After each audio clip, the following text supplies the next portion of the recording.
Message दे रहे हैं कि हम जो है इतना प्रोग्रेस में आ गए हैं कि हम विश्व गुरु बनने के कगार पर हैं। और इस हिसाब से अगर देखा जाए तो विदेश में जो शिक्षा एजुकेशन जो चल रहे हैं और भारत के देहात में जो एजुकेशन देखा जा रहा है, तो आसमान जमीन का फर्क नजर आ रहा है। इसमें क्या कुछ कहना चाहिए? सबसे बड़ा फर्क यह है कि हमारी जो शिक्षा व्यवस्था है वो उसका स्तर विदेशों में जो शिक्षा व्यवस्था है उससे कमतर है।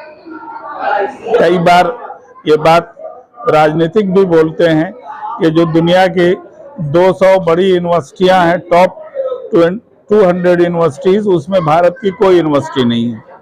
इसका मतलब यह है कि हमने जो शिक्षा व्यवस्था बनाई उनकी स्तरीयता का ध्यान नहीं रखा।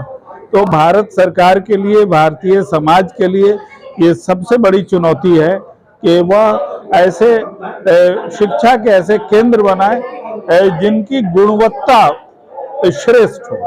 और इसके लिए सरकार, आज की सरकार कोई बड़ा कदम नहीं उठा रही है। नारे तो बहुत लगाए जा रहे हैं, लेकिन वो उसका मेयार ऊंचा हो, स्टैंडर्ड बढ़े और दुनिया की दूसरे देशों से हम किस तरह से बराबरी कर सकें, उनसे बेहतर कर सकें, इसके लिए हमारे यहाँ कोई ऐसी योजना नहीं दिखाई देती है।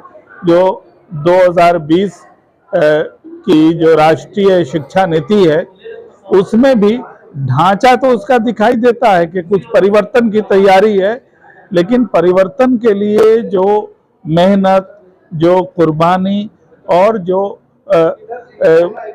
सरकार को उसमें पैसे लगाने की जो तैयारी करनी होती है, वो ऐसा लगता है कि उस तरफ हमारी कोशिश नहीं है। लेकिन इसके बगैर हमारा समाज आगे नहीं बढ़ेगा। विश्व गुरु की कल्पना हो सकती है, लेकिन उसमें उस कल्पना में रंग भरने के लिए, उसको यथार्थ रूप देने के लिए हमें अपनी शिक्षा व्यवस्था को मजबूत और जो जितना दुनिया के किसी भी देश से कैसे वो बराबरी कर सके, इसकी तैयारी करनी चाहिए।